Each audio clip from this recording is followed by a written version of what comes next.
Hello అన్న. Hello మన ఏం చేస్తుంటారు? వ్యవసాయం చేసుకుంటాం. ప్రజెంట్ జగన్ గారి పరిపాలన ఎలా ఉంది? సూపర్గా ఉందండి. ఏ విధంగా అంటే సంక్షేమ పథకాలు వస్తున్నాయి. తర్వాత ఏమో అమ్మఒడి వస్తుంది, చేయూత వస్తుంది, నాడు నేడు కార్యక్రమాలు బాగున్నాయి. స్కూల్లో పిల్లలు చదువుకోవడానికి కూడా ఇప్పుడు పిల్లలు తోలేస్తున్నారు తల్లిదండ్రులు. బాగా ఉంది. స్కూల్ పిల్లలు కూడా బాగా చదువుకున్నారు. అదే సీసీ రోడ్లు కానీ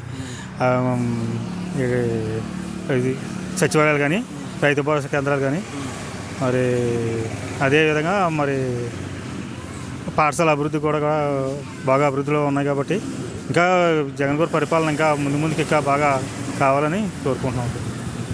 అలాగే ఇప్పుడు జన్మభూమి కమిటీలు చూసారు, సచివాలయం చూసారు, రెండట్లు ఏది బాగుంది? సచివాలయం బాగుంది. జన్మభూమి కమిటీ అంటే ఆ పార్టీ వాళ్ళకి చేసేవారు కదా తప్ప ఇతర పార్టీ వాళ్ళకి ఎవరికి చేసేవారు కాదు.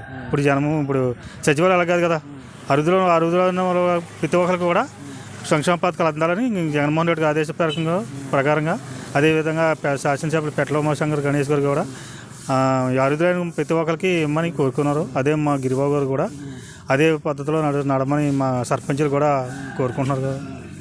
అది అలాగే మరి నెక్స్ట్ ఎలక్షన్స్ వస్తున్నాయి.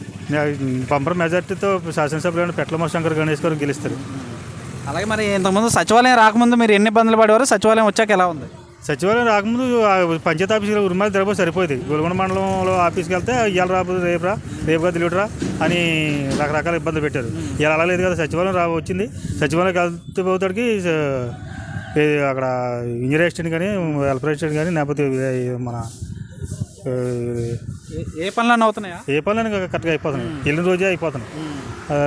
ప్రతి ఒక్కరు కూడా అభివృద్ధి పనులు బాగున్నాయి. అలాగే ఇంటింటి రేషన్ కూడా ప్రతి ఒక్కరు కూడా స్వాగతిస్తున్నారు అందరూ. మరి జగన్ గారు పార్టీ చూసి ఇస్తున్నారా, ప్రజలందరికీ ఇస్తున్నారు? పార్టీ చూడలేదు, పార్టీని చూడలేదు. ప్రజలు ఎప్పుడు కూడా పార్టీని ఎప్పుడు చూడలేదు. ప్రజలకే చేస్తున్నారు తప్ప పార్టీని చూడొద్దు, ప్రజలకే పరిపాలన అందించమని చెప్తున్నారు. మరి నెక్స్ట్ మీ ఓటు ఎవరికి వేస్తారు? మా ఓటు జగన్కే వేస్తాం. మేము అలాగా సర్పంచ్ని కాబట్టి మేము జగన్కే ఓటు చేస్తాం. మా గ్రామం కూడా ఎక్కువగా ప్రజార్టీ కూడా జగన్కే ఓట్లు వేస్తాం. అభివృద్ధి జరిగింది మీ గ్రామం? బాగానా, మాకు అభివృద్ధి బాగా జరిగింది. ఇప్పుడు సచివాలయం వచ్చింది, కొత్త పంచాయతీ సచివాలయం వచ్చింది, రైతు భరోసా కేంద్రం వచ్చింది. మాకే ఇప్పుడు అన్నీ ఇంకా రోడ్లు ఉన్నాయి. రాబోయే ఇంకా ముందు అభివృద్ధి బాగా జరుగుతుంది కూడా.